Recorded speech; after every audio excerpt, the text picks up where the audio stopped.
Eu tinha acabado de ser transferido para a UTI quando pedi ao enfermeiro para deixar meu celular carregando. Tinha sido tudo rápido demais. 4 dias antes, eu estava sentindo apenas uma leve dor no peito. 2 dias depois, o cardiologista me olhava com seriedade e dizia que o infarto não veio por sorte, mas que o próximo poderia não ter tanta gentileza.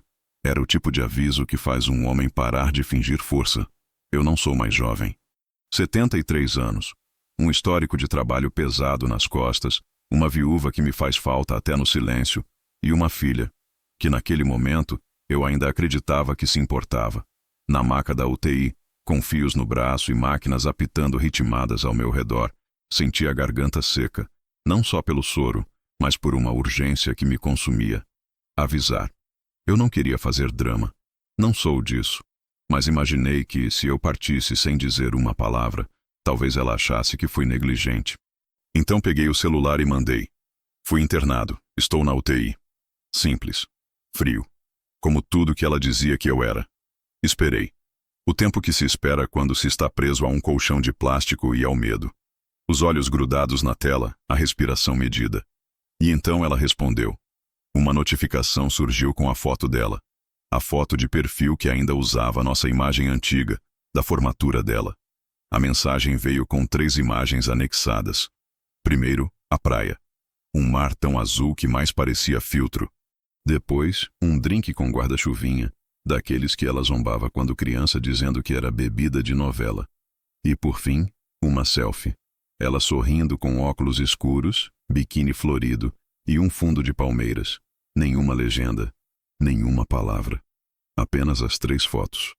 Olhei fixamente para aquilo como se estivesse diante de um espelho que não refletia nada. A filha que eu criei, que ajudei a formar, não respondeu à minha internação com um "estou a caminho", nem mesmo com um "melhoras, pai". Ela respondeu com férias. E aquilo foi mais cirúrgico do que qualquer bisturi que me atravessou a pele naquela semana. Por alguns segundos, achei que tivesse apertado enviar para o grupo errado. Confirmei. Estava lá. Grupo da família. Eu, ela e o marido dela, que raramente dizia algo. Última mensagem antes da minha era dela mesma, de 10 dias atrás. Gente, chegamos no Havaí. E ninguém tinha respondido. Eu tinha deixado o grupo em silêncio como sempre. Achava que atrapalharia com meus "bom dia" repetidos. Pensei em apagar a mensagem, em fingir que não precisei pedir ajuda. Mas aquilo já estava feito.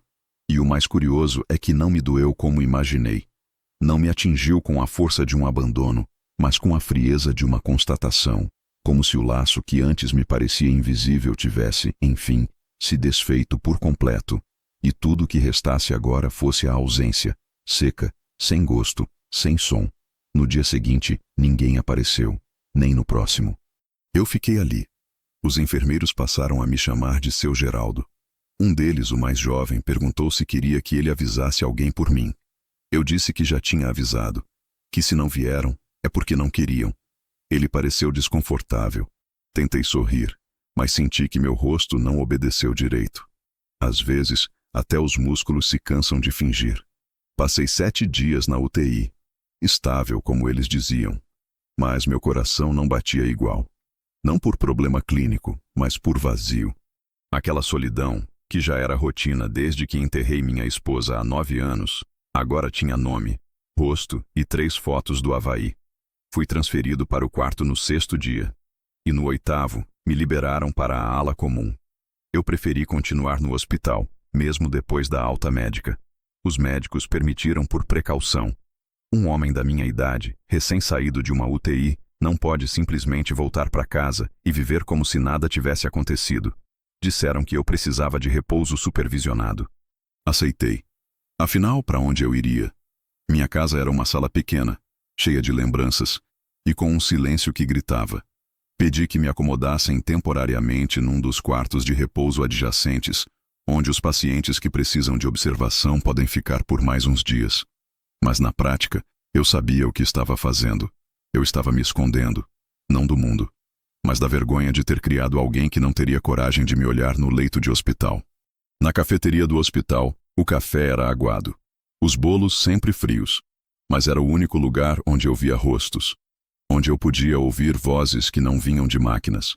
Comecei a me sentar ali todas as manhãs, observando os que chegavam com flores, com sacolas de lanche, com olhares de preocupação. Eles vinham visitar seus pais, seus tios, seus avós. Eu apenas observava, sempre na mesma mesa, perto da parede, de onde eu via a porta giratória e ouvia os elevadores. E toda vez que um novo visitante entrava, algo em mim se levantava por dentro, como quem ainda espera, mesmo quando diz que não espera mais. Mas ninguém veio. E o mais cruel é que nem mentiram, nem disfarçaram, nem inventaram desculpas. Apenas não vieram. Nem ela, nem o marido, nem ninguém. Eu era apenas uma notificação lida. Eu me lembro com nitidez do som que mais se repetia naquela ala, o ranger do carrinho de visitas. A cada 2 ou 3 horas, alguém aparecia com flores, com chocolates, ou mesmo com aquele cheiro específico de perfume fresco que sempre denuncia quem acabou de sair do carro. E quando esse som ecoava, a porta automática do andar se abria devagar, como um ritual que só valia a pena para quem esperava. Eu me sentava naquela mesma cadeira da cafeteria, um pouco antes das 9h, como um relógio silencioso que ninguém se deu ao trabalho de ajustar. Eu fingia estar lendo, às vezes fingia mexer no celular, mas, na verdade, eu estava escutando. Porque se você prestar atenção, dá para saber quem veio visitar quem só pelo tipo de passo.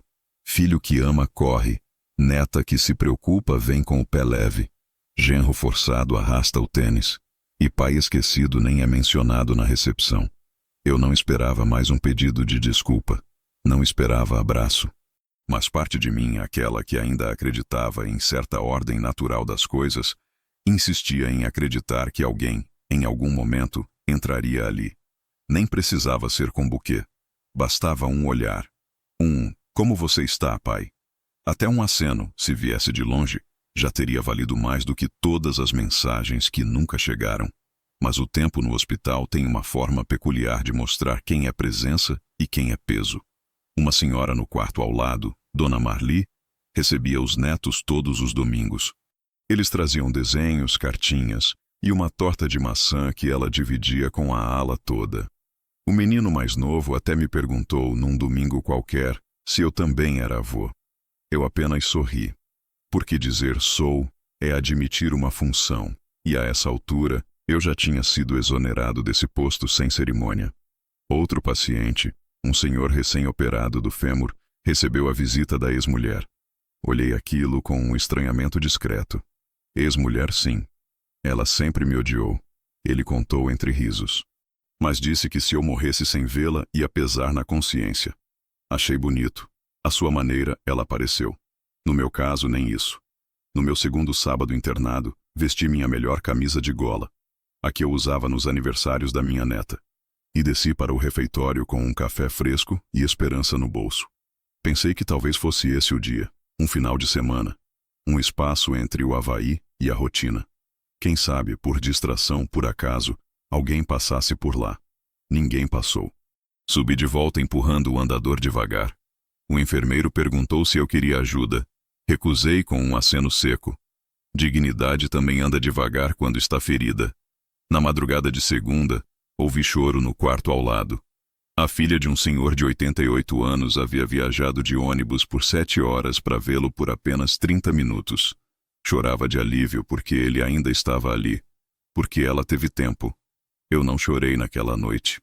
Só levantei da cama, fechei a porta do meu quarto devagar e sentei na poltrona olhando pela janela. A cidade tinha luz, mas não calor. Era como estar assistindo a um filme onde eu já não fazia parte do elenco. Na semana seguinte, comecei a sair mais. Não para ver gente, mas para que me vissem. Caminhava devagar até a chapelaria, onde ninguém me cumprimentava. Ia até o jardim do térreo, onde voluntários levavam crianças para brincar. E depois, parava no mesmo lugar de sempre, a cafeteria do hospital. Aquele ponto onde eu podia observar tudo e ser observado por ninguém. Comecei a escrever num caderno velho. Não cartas, não desabafos. Apenas pequenas frases soltas que me vinham à mente. A ausência é mais barulhenta que qualquer sirene. Há curativos que não colam sem afeto. Ninguém liga quando você some. só quando precisam que você apareça. Escrevi todas com minha letra firme, como se cada frase fosse um recado que eu queria deixar em algum lugar onde minha filha pudesse encontrar. Mesmo sabendo que ela nunca pisaria ali. Ela postou novas fotos. Eu vi. As notificações apareciam na tela de bloqueio. Uma sobremesa num restaurante de frente para o mar. Uma selfie com legenda, renovando as energias com o amor da minha vida. Comentários dos amigos. Casalzão. Aproveitem por nós. Lindos demais. Nenhuma menção a mim. Nenhuma nota de rodapé que dissesse: meu pai está doente, mas vai ficar bem. Comecei a fazer um experimento. Um jogo secreto. Todos os dias, eu mandava um bom dia no grupo da família. Com uma foto qualquer. Um raio de sol na janela. O café da manhã do hospital. O desenho que Dona Marli me deu. Nunca obtive resposta. Nem visualização. O último visto por era de 15 dias atrás. O grupo estava morto. Como minha paciência. Na terceira semana, a enfermeira que cuidava de mim perguntou se eu tinha familiares. Tenho, eu disse. Mas eles estão em outro fuso horário. Ela sorriu, achando que era brincadeira. Mas não era. O fuso entre o egoísmo e o amor é de uma distância imensurável. Não sei em que dia exato foi que a esperança morreu. Não houve aviso. Nenhuma campainha interna. Apenas, um dia, eu percebi que não olhava mais para a porta. Que meu coração não acelerava com os passos no corredor. Que já não me importava mais com a ausência, porque ela tinha deixado de ser exceção e virado rotina. Foi então que comecei a pensar diferente. Se ninguém vinha me ver no hospital, será que alguém viria? Se eu sumisse de vez? Essa pergunta começou a andar comigo. E foi ela que me acompanharia quando, dias depois, eu abri o celular e vi algo que já não esperava. 96 chamadas perdidas. E uma mensagem no topo da tela, vinda do número do meu genro. Atenda, isso é grave. Mas isso é outra história. Foram 32 dias no hospital. E desse tempo todo, 31 sem nenhuma visita. O único rosto familiar que vi foi o meu, refletido de vez em quando no vidro escuro da porta da ala de repouso. Um rosto que, mesmo com soro no braço e remédio no sangue, não parecia doente. Parecia só esquecido. Os médicos diziam que eu estava fora de risco, mas havia outro tipo de risco que eles não podiam medir com estetoscópio. Aquele que vai corroendo a parte de dentro da gente. O tipo de risco que não sangra, mas esvazia. No hospital, tudo funciona em ciclos. Horários de medicação, exames de rotina, visitas liberadas, recolhimento de bandejas, troca de lençóis. O mundo segue um roteiro silencioso, onde todo mundo sabe onde deve estar, menos quem não tem mais ninguém esperando. E era esse o meu lugar. Eu era o paciente que ninguém buscava, que ninguém chamava pelo nome com intimidade, que ninguém aguardava no saguão com flor na mão ou sacola no colo. A enfermeira Jéssica, uma moça gentil e falante, passou a perguntar toda sexta: Seu Geraldo, alguém vem te ver esse fim de semana? Eu sorria, sem mostrar os dentes, e dizia sempre a mesma coisa. Se vierem, me avisa, vai ser milagre. Ela achava graça. Eu não. Desenvolvi uma rotina de sobrevivência emocional. Acordava antes da troca de turno para não precisar fingir sono. Passava no banheiro e ajeitava o cabelo com os dedos, como quem ainda acreditava que ser visto exigia alguma dignidade. Descia à cafeteria, mesmo sem fome, porque o simples ato de estar entre pessoas me dava a falsa sensação de pertencer a algo. Fiz amizade com um senhor chamado Álvaro, que estava internado por complicações no fígado. Tinha 2 filhos que se revezavam nas visitas. Ele sabia que eu estava sozinho. Nunca perguntou o motivo, mas me oferecia bolacha do pacote dele e falava das novelas que acompanhava. Era sua forma de dizer: te vi. E isso bastava. Alguns dias, Dona Marli, aquela mesma senhora dos netos e da torta de maçã, me dava cartões feitos pelas crianças com frases como: fique bom logo, vozinho. Eu aceitava com ternura, mesmo sabendo que não era para mim. Às vezes a gente aceita o afeto que sobra. Um dos residentes do hospital me chamou de paciente fantasma. Foi num comentário solto, achando que eu não ouviria. Disse para uma estagiária: esse aí é o 312. Tá aqui faz um mês. Ninguém nunca veio. Não fiquei ofendido. Ele estava certo. E no fundo, era isso mesmo que eu era. Um fantasma de mim mesmo, vagando pelos corredores. olhando para as placas, ouvindo os ecos das famílias dos outros. Não era só o corpo que estava se recuperando. Era a percepção do que restava. E essa percepção não melhorava com fisioterapia. Pelo contrário, cada dia que eu me levantava com mais força no corpo, era um peso maior nas costas da alma. Eu pensava, se hoje eu tivesse alta, quem viria me buscar? A resposta era sempre a mesma. Ninguém. Eu tentei mais uma vez, quase sem querer. Mandei uma mensagem para minha filha. Oi, estou melhorando. Os médicos dizem que talvez eu possa sair na próxima semana. Queria conversar com vocês. Recebi o visto. Mais nada. 3 horas depois, ela postou nos stories uma imagem de um drink colorido com a legenda: mais um pôr do sol de tirar o fôlego. Havaí, nunca vá embora. Foi ali que eu entendi. Eles não estavam ocupados. Estavam em outro universo. Um onde eu não existia. Um onde a doença de um pai era um ruído fraco demais para competir com o som das ondas do mar. Nessa mesma noite, pedi à recepção do hospital que não liberassem mais visitas para mim, caso alguém aparecesse. Foi um pedido inútil. Ninguém apareceria mesmo. Mas me dava a sensação de controle. Era como apagar a luz de um quarto vazio só para dizer: fui eu quem apagou. O hospital virou minha casa improvisada. A cafeteria, minha sala de estar. O jardim, meu quintal. E o celular, meu espelho rachado.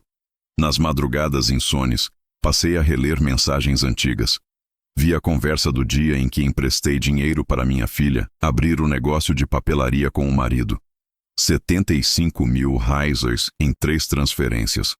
É nosso futuro, pai, ela dizia. Eu não vou esquecer o que você fez. Lendo aquilo, eu não sentia raiva, sentia pena. De mim. Um dia antes do almoço, a enfermeira trouxe meu novo prontuário atualizado. No topo, em letra azul, estava escrito: pronto para alta a qualquer momento. Opção por permanência. Decisão do paciente. Eles não podiam me forçar a sair. E eu não tinha pressa. Foi nesse mesmo dia, no final da tarde, que recebi um presente estranho da equipe médica. Um cartão com a frase: você venceu essa batalha, sua saúde agradece.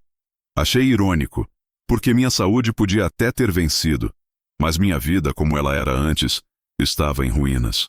Guardei o cartão na bolsa de lona onde estavam minhas poucas coisas. Caderno, carteira, o relógio que ganhei no aniversário de 60 anos. Aquele que ela me deu com um bilhete dizendo: você é meu herói. E que agora só marcava as horas da indiferença. E foi então que tudo mudou. Na manhã seguinte, pedi ao segurança da recepção que desbloqueasse o acesso à minha conta de celular, que eu havia deixado no modo silencioso por tantos dias. Disse que queria verificar mensagens porque talvez alguém tivesse lembrado de mim. Quando liguei a tela, o choque veio sem alarde. 96 chamadas perdidas, a maioria vinda do número do meu genro. E no topo da lista, uma mensagem seca e urgente: atenda. Isso é grave. E dessa vez, eu atendi. O celular piscava sobre a bandeja de plástico da cafeteria como se carregasse uma sentença. Pela primeira vez em semanas, eu não o ignorei. Não o virei de tela para baixo, não silenciei, não desviei os olhos. Olhei firme para aquele número em vermelho no topo da tela, 96 chamadas perdidas. E a frase logo abaixo em destaque: atenda, isso é grave. Assinada pelo meu genro. Por um segundo, achei que havia algo errado com minha filha. Talvez um acidente, um problema grave com a neta, alguma tragédia que só me incluía agora porque exigia sangue ou um nome para assinar a papelada. Mas não era isso. Bastou atender e ouvir o tom da voz para perceber. Não era medo. Era desespero. E não pelo motivo que um pai esperaria. Seu Geraldo, ainda bem que o senhor atendeu, meu Deus. Ele nem esperou minha resposta. A gente precisa conversar. A coisa desandou. É sério. Fiquei em silêncio. A pausa forçou ele a continuar. Olha, a papelaria não aguentou. O aluguel aumentou, os fornecedores cortaram prazo. A dívida explodiu, seu Geraldo. E a casa entrou no rolo. Um negócio que fizemos, sabe? Um empréstimo para equilibrar tudo. Mas ele gaguejava como quem busca piedade antes de confessar um crime. Eu não disse nada. Só levantei da cadeira da cafeteria e fui até a janela, olhando o céu cinza que cobria a cidade. Do lado de fora, a vida continuava. Carros passando, crianças no parquinho do hospital, uma ambulância entrando no pátio com sirene desligada. Lá dentro, eu ouvia o desespero de um homem que só lembrava do meu número quando tudo estava ruindo. Seu Geraldo, eu sei que o senhor tá bravo. E a Amanda também. Ela ficou sem reação. A gente se perdeu no meio das coisas. Mas agora é diferente. Diferente. Foi essa palavra que me fisgou. Não arrependido. Não culpado. Não perdão. Apenas diferente. Ele continuou. O banco deu um ultimato. Se a gente não cobrir parte da dívida nos próximos 10 dias, a casa vai para leilão. A Amanda tá arrasada. A pequena vai fazer 4 anos no mês que vem. A gente não pode perder tudo, o senhor entende? Quase sorri. Não pelo drama, mas porque depois de um mês inteiro ignorado, agora a palavra tudo incluía eu. Fingi tossir, como quem ainda está fraco, e perguntei com voz firme. Quanto? Ele hesitou, mas respondeu. 120 mil, só para cobrir o rombo mais urgente. Depois a gente negocia o resto. Silêncio de novo. Deixei que ele se afogasse na própria expectativa. Do outro lado, ouvia o barulho de fundo de uma TV e o choro abafado de uma criança. Provavelmente a neta. Ou uma novela. Difícil dizer. Eu sei que o senhor tem guardado. Ele disse por fim. A Amanda comentou. Aquela reserva que a dona Lúcia deixou. O seguro. A gente nunca pediu nada, mas agora é questão de sobrevivência. Eu respirei fundo. A cafeteria começava a esvaziar. Alguém limpava a mesa ao lado com um pano úmido que tinha cheiro de laranja artificial. Tudo em volta parecia tão normal, e por dentro eu era um barril prestes a explodir. Mas não explodi. Eu não gritei. Eu não chorei. Eu apenas sentei de novo. Cruzei as mãos sobre a mesa e disse: me encontrem aqui amanhã, às 14 horas. Ele agradeceu como se tivesse ganhado um indulto. Mas eu não dava perdão. Só adiava a sentença. Desliguei o telefone e fiquei parado ali, olhando a tela bloqueada. O rosto da minha filha ainda era a mesma foto antiga de quando formou em psicologia, com aquele sorriso que antes me fazia chorar de orgulho. Agora ele parecia de outra pessoa. Uma que morreu comigo na UTI sem nem saber. Voltei para o quarto devagar. Me sentei na poltrona ao lado da cama e olhei para o caderno onde vinha escrevendo desde o início da internação. Abri numa página em branco e anotei. Quando precisaram de um pai, encontraram o banco. Mas amanhã vão encontrar o homem. De madrugada, tirei da pasta vermelha o envelope que trazia os documentos que ninguém sabia que eu tinha. Era um dossiê organizado em silêncio durante os longos dias de solidão. Contas, aplicações, cópias de testamento, declarações de propriedade e um esboço de carta que eu nunca tinha terminado. A pasta era velha, de cartório, com cantos desfiados, mas ali dentro estava minha história. E mais importante, meu poder. Porque enquanto eles sorriam em fotos no Havaí, eu reconstruía meus muros, tijolo por tijolo. No fundo, eu sabia, eles não vinham por mim. Vinham pelo que achavam que eu ainda podia dar. Só que agora, não era mais eu quem batia à porta deles. Era o contrário. Na manhã seguinte, a enfermeira me trouxe os exames finais. Tudo ótimo. Alta em 2 dias. Mas eu já sabia. O hospital deixaria de ser meu abrigo. E a partir dali, cada passo meu seria tomado por escolha. Não mais por exclusão. Na bolsa de lona, além do relógio e do caderno, agora repousava também uma caneta azul, a mesma que usei para assinar a autorização da internação, semanas antes. E seria com ela que eu escreveria meu próximo capítulo. Eles achavam que estavam prestes a receber ajuda. O que eles receberiam era um espelho. O relógio da parede da cafeteria marcava 14h04 quando eles entraram. Primeiro ele, com uma camisa social amassada demais para parecer casual e arrumada de menos para ser respeitosa. Em seguida, ela, com a mesma expressão de quem acabou de inventar uma desculpa e já não acredita mais nela. Atravessaram o salão como se estivessem num corredor de tribunal. Os dois me viram, mas demoraram segundos demais para sorrir. Como se tentassem lembrar qual versão da verdade deveriam vestir naquele momento. Eu estava com a mesma camisa azul clara da manhã anterior. a que usava quando fui internado. Faço questão de manter algumas roupas intactas nos momentos certos. Às vezes, a roupa não é só tecido, é memória. E a memória, eu sabia, seria minha arma. Sentaram-se à minha frente como alunos que não estudaram para a prova e querem apelar à empatia do professor. Nenhum beijo no rosto, nenhuma pergunta sobre minha saúde. Nenhuma menção ao mês inteiro em que estive isolado numa UTI. Nada. Apenas silêncio constrangido, disfarçado de preocupação prática. Ele começou. Sempre ele. Porque ela, minha filha, há anos aprendeu a esconder covardias atrás de olhos marejados. Seu Geraldo, ele falou assim, com o seu, como quem tenta colocar formalidade onde a vergonha deveria estar. A gente sabe que você deve estar magoado, com razão. Mas agora, a situação é crítica. Observei cada palavra, mas prestei mais atenção no que ele evitava dizer. Depois da pandemia, a loja começou a oscilar. A Amanda investiu pesado num projeto de e-commerce, mas o fornecedor chinês deu calote. Tentamos recuperar, pedimos ajuda ao banco. E aí a coisa se perdeu. Quando vimos, a casa já estava no contrato como garantia. Ela olhava para a mesa. Uma unha roída, a outra com o esmalte lascado. A maquiagem mal feita tentava esconder algo que não era tristeza. Era pânico. Agora temos 10 dias no máximo antes do banco levar tudo.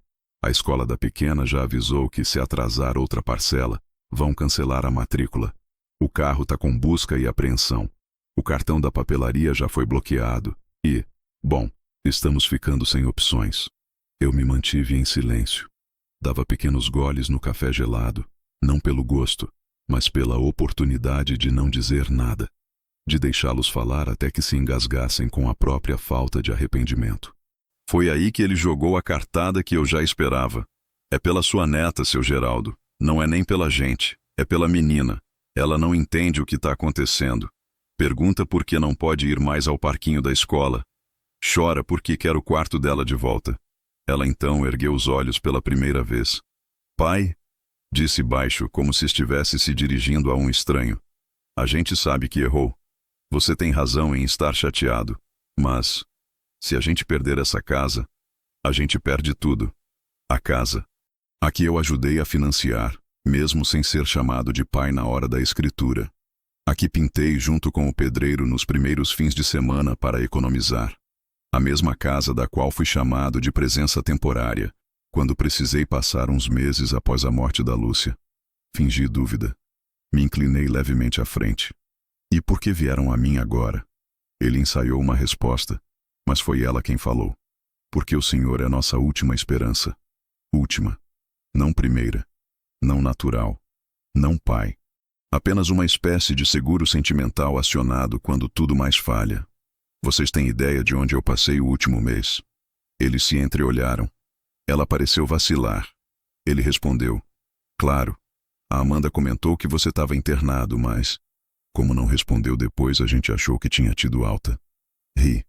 Pela primeira vez ri. Um riso seco, curto, sem dentes. Respondi sim. Com uma mensagem. Com uma única frase. E recebi 3 fotos do Havaí em troca. O constrangimento mordeu os dois ao mesmo tempo. Ela mexeu no cabelo. Ele pigarreou. Nenhum pediu desculpas. Nenhum tentou consertar. Porque para eles, o erro nunca foi a ausência. Foi a consequência da ausência.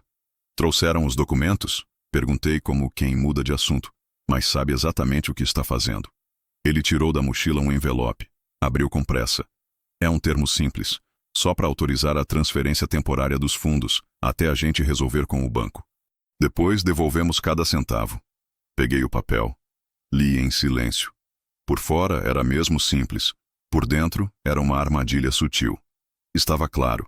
Uma cláusula permitia acesso provisório à conta conjunta onde ainda estava guardado parte do valor do seguro da Lúcia. Um valor que até ali ninguém sabia que eu mantinha intocado. É só assinar aqui. Ele estendeu a caneta. Azul. A mesma cor da minha. Eu peguei a minha pasta vermelha e a coloquei sobre a mesa, com calma. Abri, retirei meu próprio documento e o deslizei até o centro da mesa. Antes de qualquer coisa, leiam isso. Era o Novo Testamento. Atualizado. Registrado. Assinado. e com uma carta anexa destinada a ambos, escrita com a mesma mão que agora segurava o café frio. Eu não vou emprestar, não vou doar, não vou socorrer, mas vou dar algo que nunca dei antes. Um ponto final. Eles ficaram parados, os olhos passeando pelo papel, como se buscassem uma cláusula oculta de esperança. Vocês não herdaram minha dor quando ela veio. Não dividiram minha solidão quando eu gritei em silêncio. Agora não esperem dividir aquilo que construí sozinho. Ela começou a chorar. Ele tentou falar, mas eu me levantei primeiro. Podem ficar com a conta das flores que nunca enviaram. Com o preço do silêncio de vocês. Eu fico com minha dignidade. E com isso, voltei ao meu quarto. Ainda faltavam 2 dias para a alta. Tempo suficiente para escrever mais uma página. No dia seguinte, minha filha voltou sozinha. Era fim de tarde quando vi a sombra dela refletida na divisória de vidro da recepção da ala.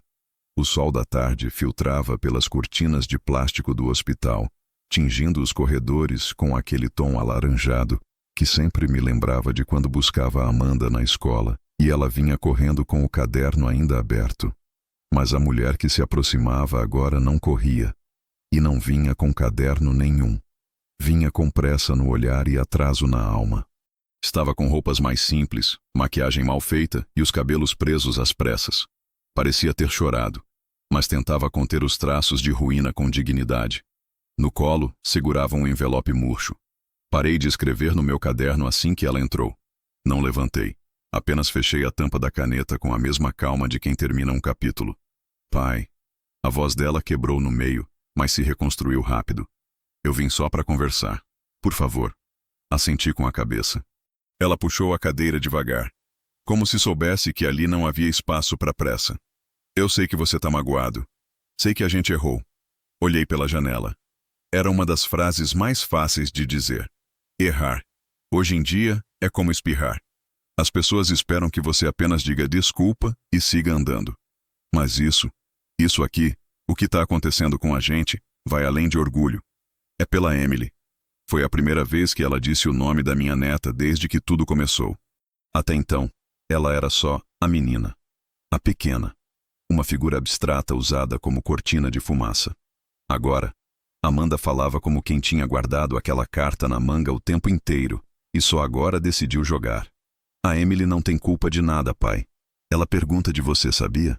Virei o rosto devagar. Mantive o silêncio. Porque eu conheço minha filha. Eu a conheço mais do que ela gostaria. E sei quando as palavras vêm do afeto. E quando vêm do bolso. Ela continuou. Outro dia, ela desenhou uma casa. E quando a professora perguntou quem morava lá, ela disse: eu, a mamãe, o papai e o vovô do hospital. Deveria ter me atingido, mas não atingiu, porque eu sabia que aquela frase, verdadeira ou não, não vinha da boca da menina. Vinha da necessidade adulta de resgatar o que deixaram afundar. Pai, por favor, se você puder ajudar a gente agora, eu prometo que nunca mais vou deixar você se sentir sozinho. A gente muda tudo. Te busco aqui, te levo para morar com a gente. A Emily ia amar ter você perto. As palavras vinham ensaiadas, mas o desespero era genuíno. Só que o motivo não era amor, era pânico. Porque ela sabia que não estavam falando com o pai. Estavam falando com a única coisa que ainda podia evitar o leilão da casa, um cofre com pernas. Você sabe que eu não pediria isso se não fosse por ela. Eu então abri o caderno. Mostrei a ela uma página escrita 2 dias antes. Nela, em letra firme, estava anotada apenas uma frase. Usar o nome de uma criança para justificar o abandono de um pai é uma das formas mais elegantes de covardia. Ela leu. A boca se fechou. Os olhos não. Ela tentou me tocar a mão, mas eu recuei sem grosseria. Só recuei. Você sabe o que doeu mais, Amanda? Não foi a falta de visita, nem a ausência de mensagem, nem as fotos do Havaí. Foi perceber que eu estava mais perto da morte do que da lembrança de vocês. Ela começou a chorar. Um choro engasgado, daqueles que a gente aprende a segurar quando criança para não levar bronca por fazer drama. Mas agora, o choro não tinha mais onde se esconder. Pai, eu não sabia o que fazer. O Tiago disse que você ia ficar bem, que era só questão de tempo. Eu achei que... que eu não ia fazer falta. Completei por ela. Ela não respondeu. Apenas deixou o envelope sobre a mesa e se levantou. Mas antes de sair, soltou a frase que vinha ensaiando desde que chegou. Só pense na Emily. Só nela. Por favor. Fiquei olhando para o envelope fechado. Não abri. Peguei o caderno e anotei mais uma frase. Quando alguém te chama de família apenas quando está em ruínas, não se esqueça.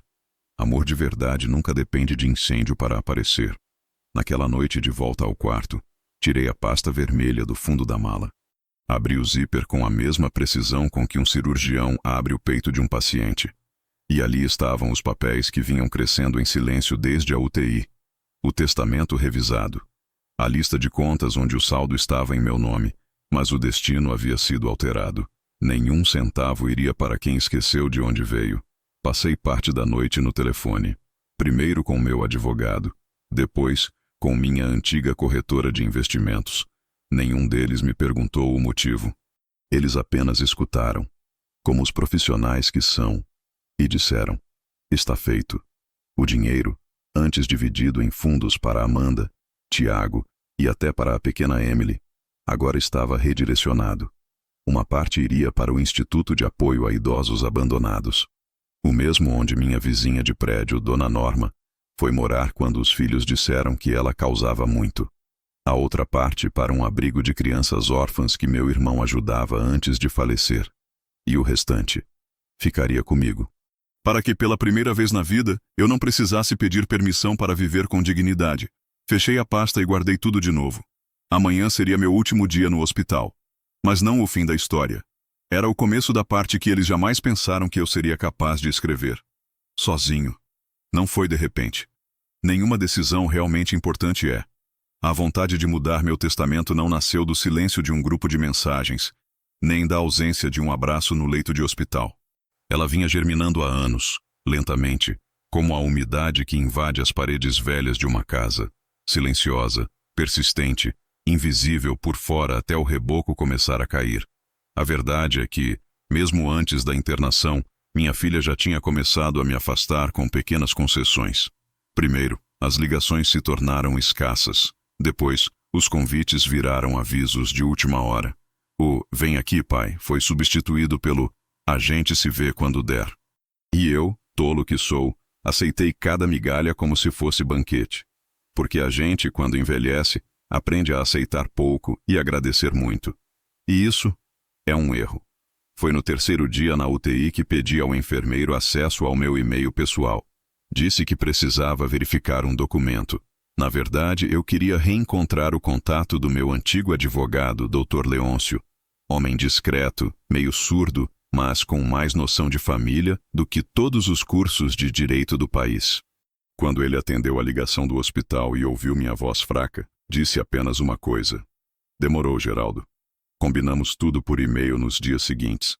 Enquanto os outros pacientes recebiam flores e visitas, eu recebia notificações com documentos em PDF, minutas, orientações legais.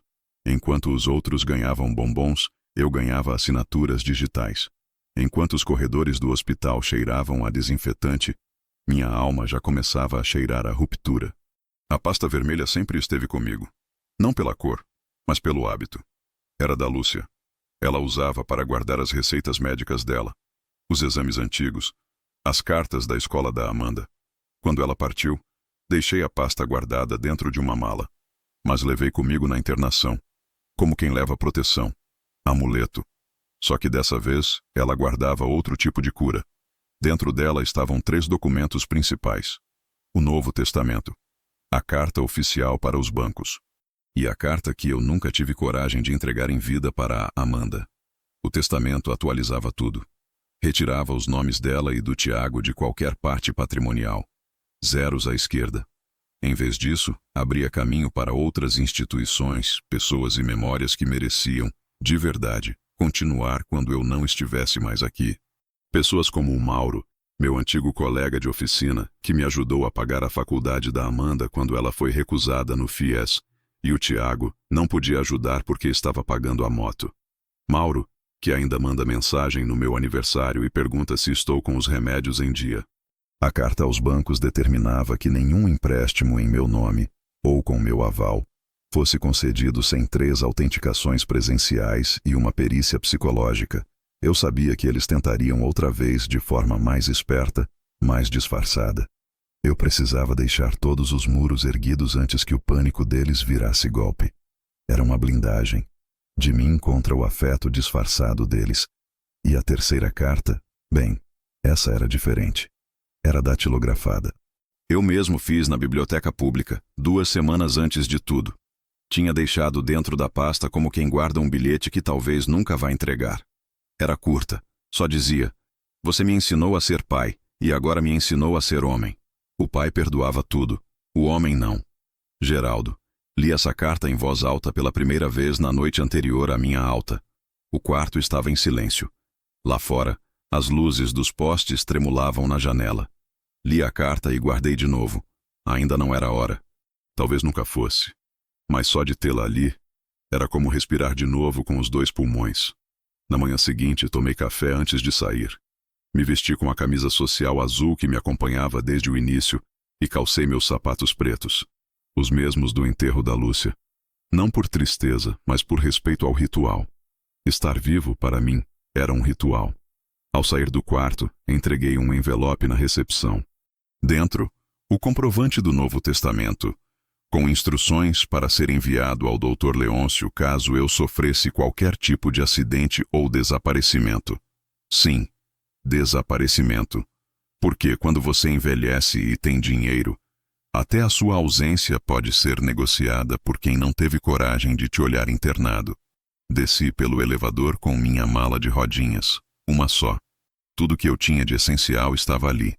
Um caderno, uma pasta vermelha, um relógio antigo e um nome que, apesar de tudo, ainda me pertencia. Na calçada, o hospital respirava normalidade. A cidade parecia ignorar o que se passava entre as paredes de quem volta do quase-morte. Pedi um carro de aplicativo e fui direto para um hotel discreto, perto da rodoviária. Quis desaparecer um pouco antes de ressurgir. Enquanto esperava no saguão, abri o celular. 2 mensagens. Uma da Amanda. "Pai, precisamos falar. A escola ligou. Vai tudo desmoronar." E outra do Tiago. "A gente entendeu. Só por favor, pensa na Emily." Naquele momento, eu só pensei numa coisa.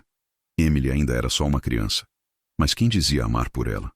Já era adulto demais para continuar mentindo. Apaguei as mensagens. Não respondi.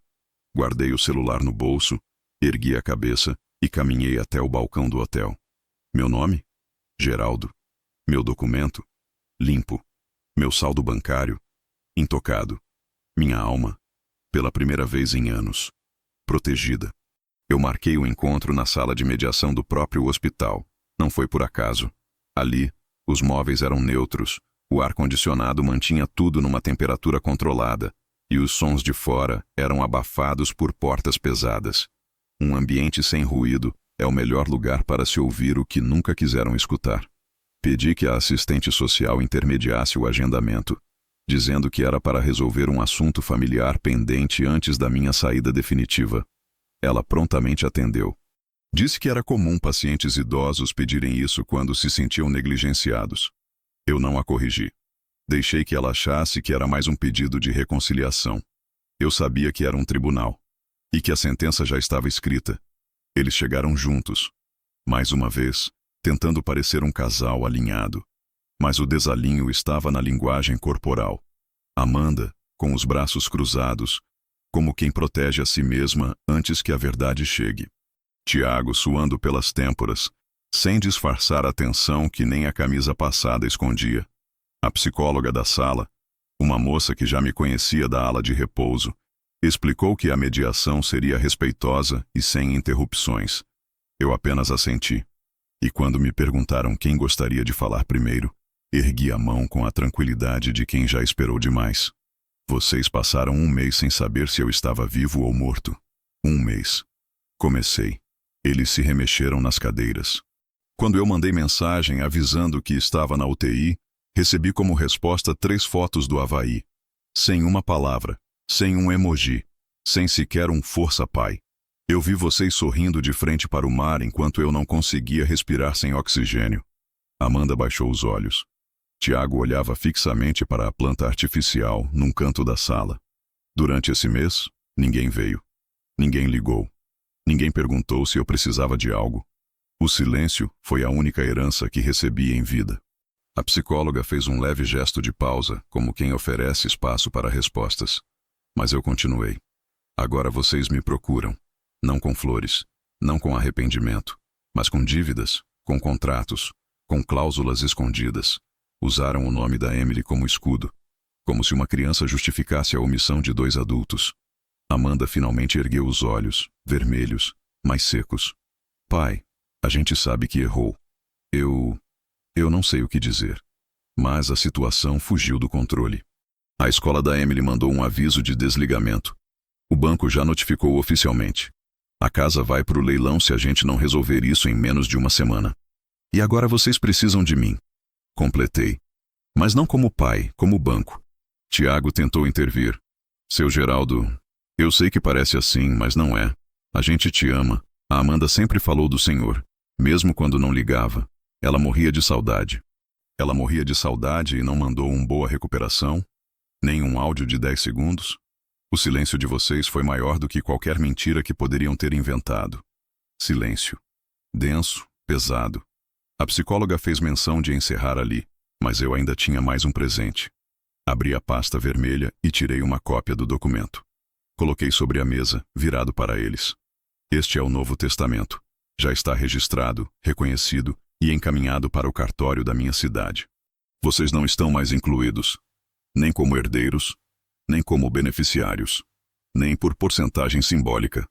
Amanda levou a mão à boca. Tiago inclinou-se para a frente, como se tentasse enxergar melhor aquilo que já sabia que estava ali. Além disso, continuei, as contas conjuntas foram encerradas, os fundos foram transferidos, e todo o empréstimo que envolvia meu nome foi formalmente bloqueado com aviso aos bancos.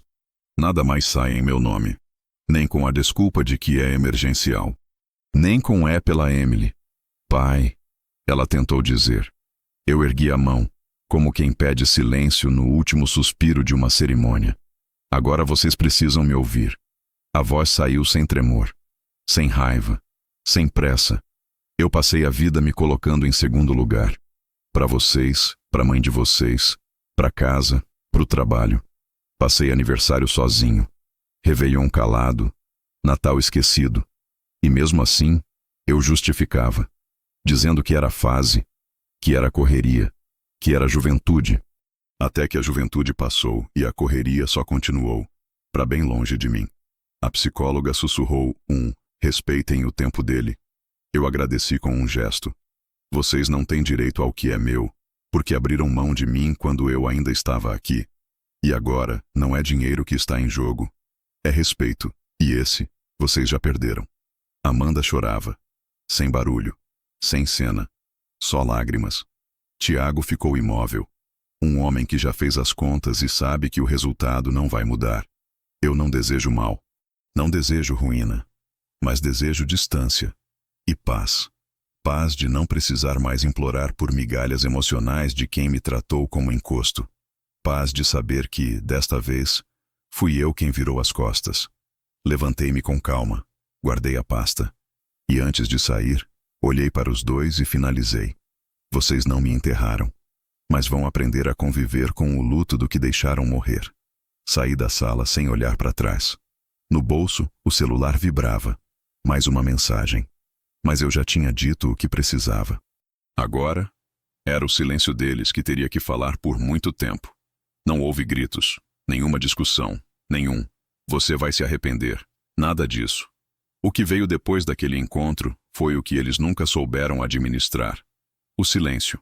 E não o silêncio do abandono, como aquele que me impuseram por semanas enquanto eu respirava por aparelhos. Era outro tipo. Um silêncio com estrutura, com propósito, com consequências. Na manhã seguinte, já fora do hospital, fui à agência onde mantinha minha conta principal. Um gerente antigo, dos tempos em que eu ainda pagava folha de funcionários da oficina, me atendeu com olhos baixos e profissionalismo respeitoso. Expliquei que queria encerrar todos os acessos vinculados a terceiros, mesmo os que não usavam meu nome diretamente. Ele nem questionou. Apenas digitava, imprimia, assinava. Em 30 minutos, tudo que era compartilhado passou a ser exclusivo. O saldo, o limite, o seguro, o cartão, cada pedaço do meu esforço agora estava blindado. Pela primeira vez, meu dinheiro e minha paz dormiriam na mesma conta. Do banco, fui direto ao cartório.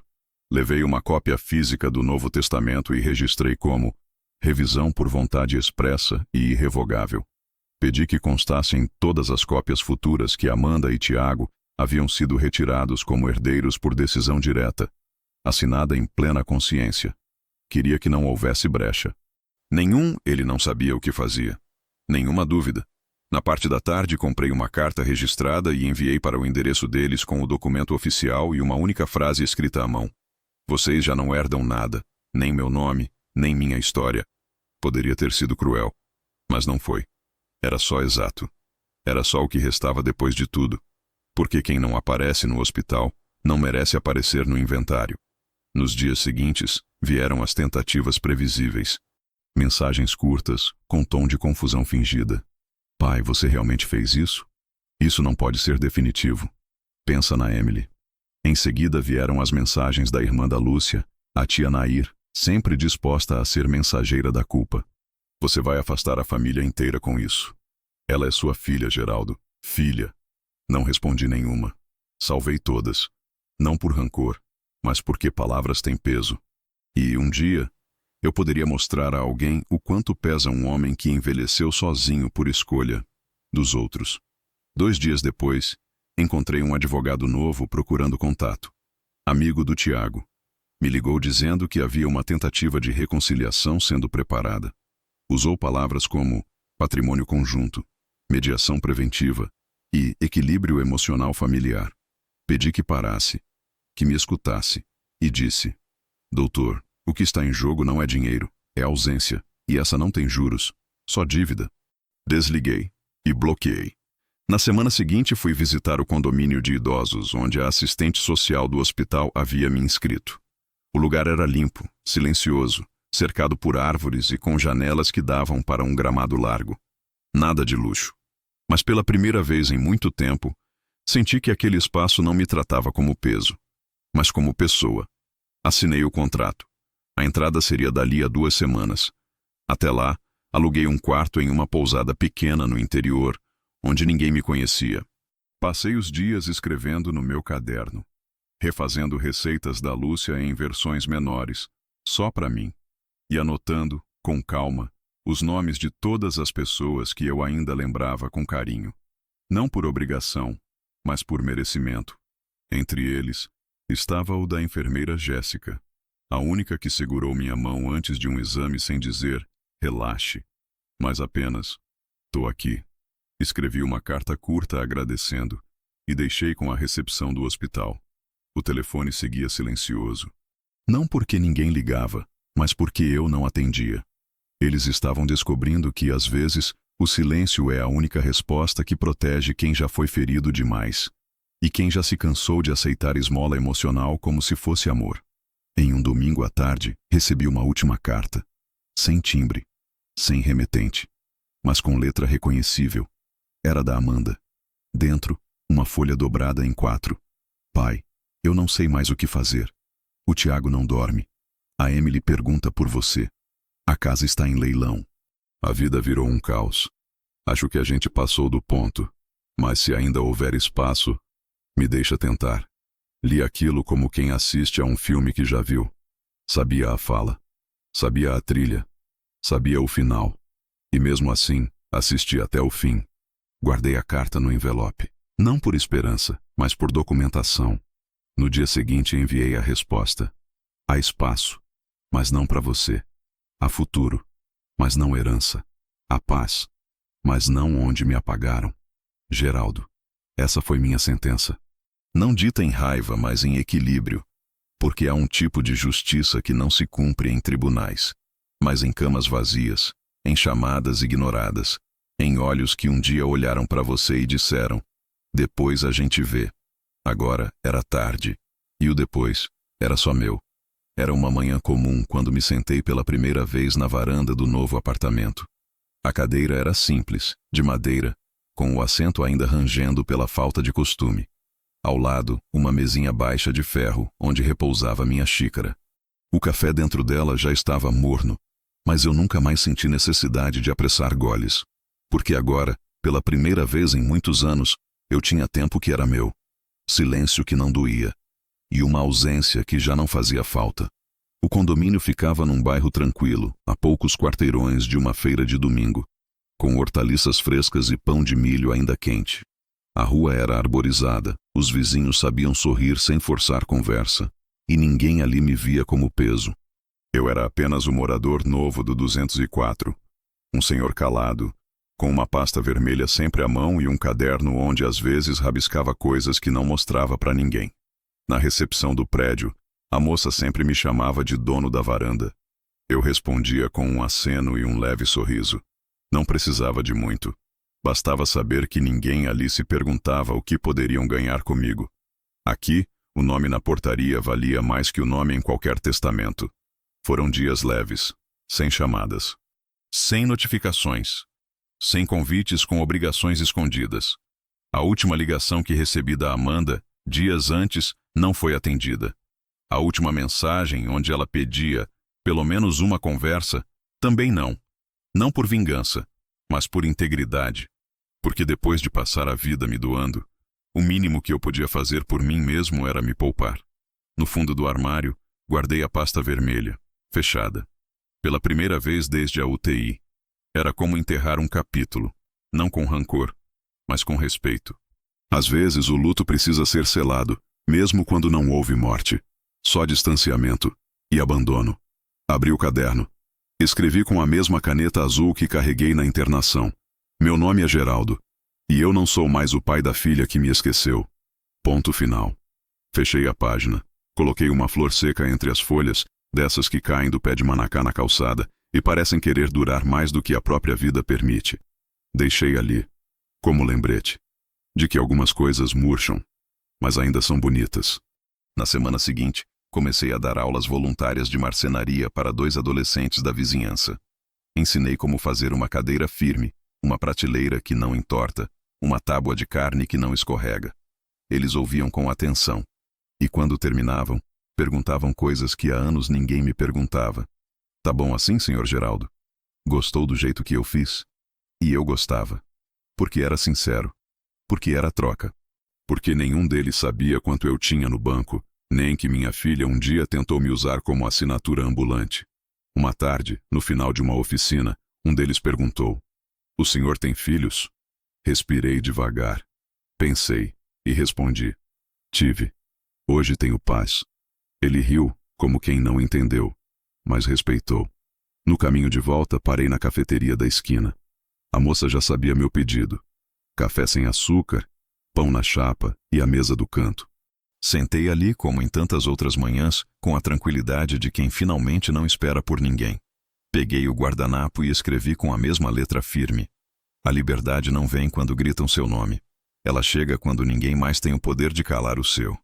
Dei nome àquilo. Chamei de descanso. Chamei de volta. Chamei de vida.